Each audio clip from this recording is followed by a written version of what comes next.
Hi, I'm Buffy, and I talk about movies. And even though I had no intention of watching this one, I learned that it's been nominated for an Oscar in the Best Picture of the Year category, so I got interested and watched it. So that's why we're talking about F1 the movie, great title by the way, directed by Joseph Kosinski and starring Brad Pitt, Damson Idris or Idris, probably Idris, Javier Bardem, and Kerry Condon. And let's get into the visuals first. Everything racing related was extremely well shot in my opinion. I'm not a big car girly or whatever in general, but I enjoyed watching the races a lot, and I enjoyed Brad Pitt's characters whose name has already left my brain, so he's just gonna be Brad Pitt from now on. I liked watching him strategize while racing, utilizing some loopholes in order to get advantage. It was genuinely fun. Everything else was also competently shot, not mind-blowing or anything, but pleasant to look at. Sound mixing and editing was also pretty well done, and this time around ADRs weren't as egregious as in some other films I've seen lately, except for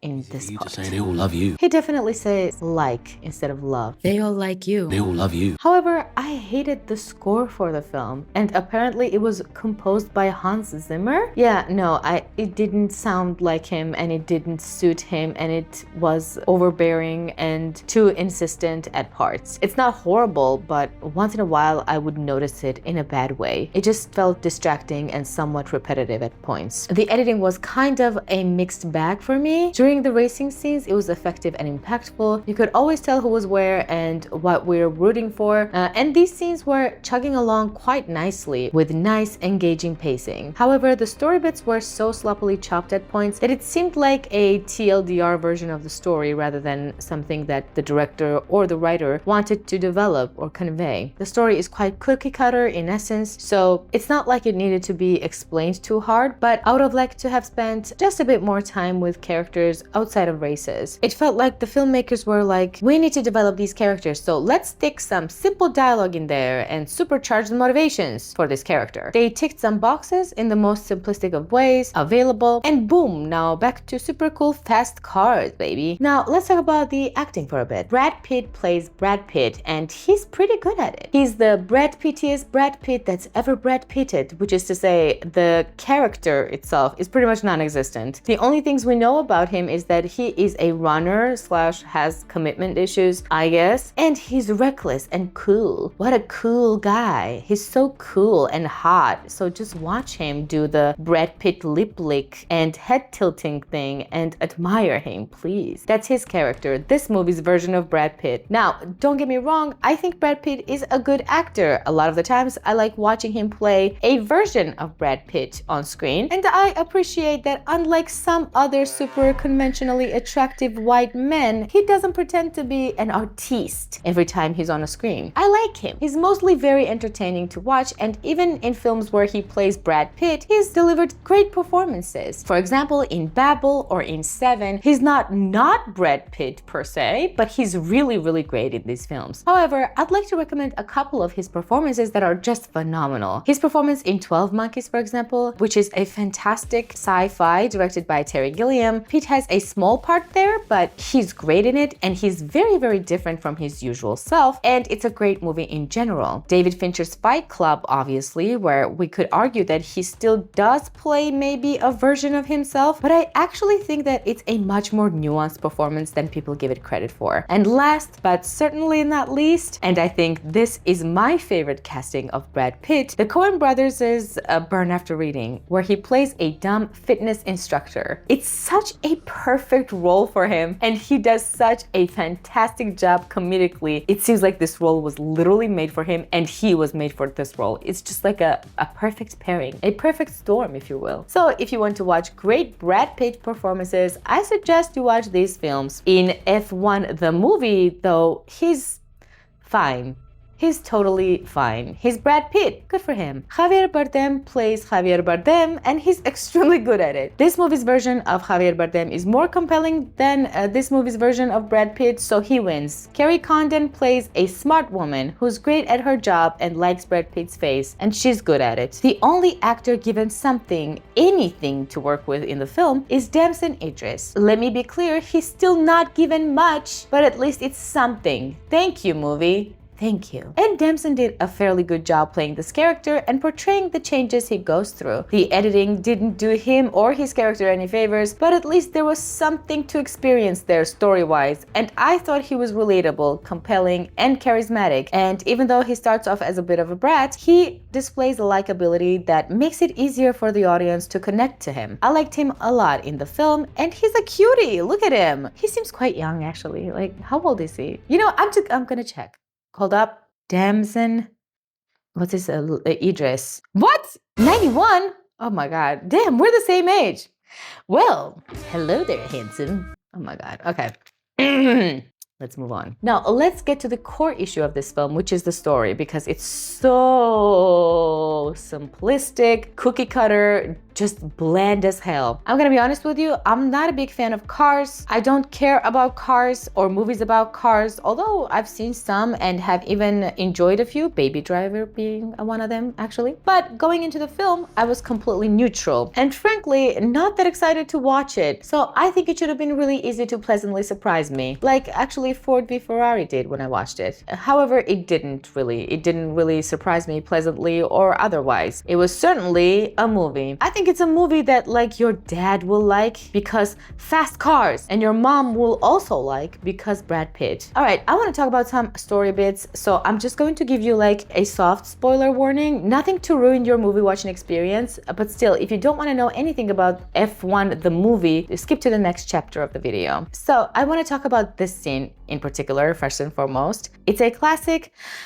Two people who don't like each other are forced to communicate and end up realizing that they have more in common than they initially thought, so they bond and start to like each other now scene. It's supposed to be a pretty important development for both characters, I think. Now, take a guess. How long does this scene last, in your opinion? It lasts 5 minutes maximum. And it's a montage. It's a montage. It's a bonding montage that takes place in the same place at the same time. It's a 5-minute long montage where it's not like they bond over time and it's montaged into a 5-minute bit. They spend like an evening and it's montaged. Why is it give me a conversation. I need a conversation to understand how these two people have bonded now. Why are we doing a montage? Am I losing my mind? Maybe. But I mean, am I wrong? Like if it's a 5-minute montage, it has to be, okay, on Monday we did this together. It was fun. On Tuesday we did this together. It was fun. On Wednesday I observed you doing something. You know what? Heated rivalry, bitch. Heated rivalry does the montage fucking justice. I'm actually working on a heated rivalry review right now. That's how you do a fucking montage, bitch. Fucking bonding montage. Not just bonding, but you get what I mean. Anyway, but montaging a scene where the place doesn't change, the time doesn't change. It's just counterintuitive if you want to show these characters forming a genuine connection. It's just so rushed. And also, can we talk about the most unnecessary, contrived romance in the history of the world? Listen, I like romance as much as the next guy, okay? Hell, as I said, I'm in the middle of editing my heated rivalry video right now, okay? And I'm a character-oriented watcher and reader, so I love a good, organic, well-crafted romantic connection or subplot, which is to say, this romance wasn't really any of these things, you know? And dare I say, it makes absolutely no sense that Carrie's character would want to put her career in jeopardy just to fuck Brad Pitt, right? I mean, he's hot, but he's not put the career you've worked so hard for and need to prove to everyone that you belong in at risk hot, okay? And the chemistry between them was so forced because the movie refuses to spend any time with its characters outside of the races, which brings me to my final point. The movie clearly prioritizes the racing over the story. When the movie was over, I sat down and truly thought about how much my biases and my taste had to do with my lack of enjoyment of F1 the movie. Not to say that I was bored watching it or something, but because I'm not a big fan of cars and I just don't care about them, I got to thinking that's why I was just so whelmed, you know? Not overwhelmed, not underwhelmed, just whelmed. But here's the conclusion I came up with. The film was missing either nerdy sports talk or nerdy car talk. Let me give you an example. Here's another Brad Pitt joint where Brad Pitt plays essentially very Brad Pitty character, Moneyball, about a sport that I do not like. I will never, ever, in a million years, watch a baseball game on my own accord. Ever. I will sooner watch Formula One than baseball. It's such a boring fucking sport, in my opinion. Can you tell I'm not American? And regardless of all of that, I loved watching Moneyball because of all the nerdy breakdowns and statistics and just in general dissection of the sport. That's the interesting stuff, listening to professionals break down sports stats, abilities, and etc. And to bring up another car movie, Ford v Ferrari, although still not Oscar nomination worthy in my opinion, was infinitely more engaging and interesting because of all the nerdy car talk. And because the characters themselves seemed so passionate about that stuff, you as an audience member also become passionate about cars, even though you, and by you I mean I, absolutely do not care about cars at all. In F1, the movie, we don't get the sports breakdown, we don't get the car breakdown, we don't really get the passion for racing either. Why do you race? Money, fame, and free clothes. This ain't it, Chief! Instead, we get what I absolutely fucking hate. The writers not trusting the audience to connect the most superficial of dots ever and spoon-feeding us the most obvious of characters' experiences through dialogue. What's happening? He's flying. Bitch, shut up. We know. And by bitch, I don't mean Carrie, by the way. I mean the writers. Shut up!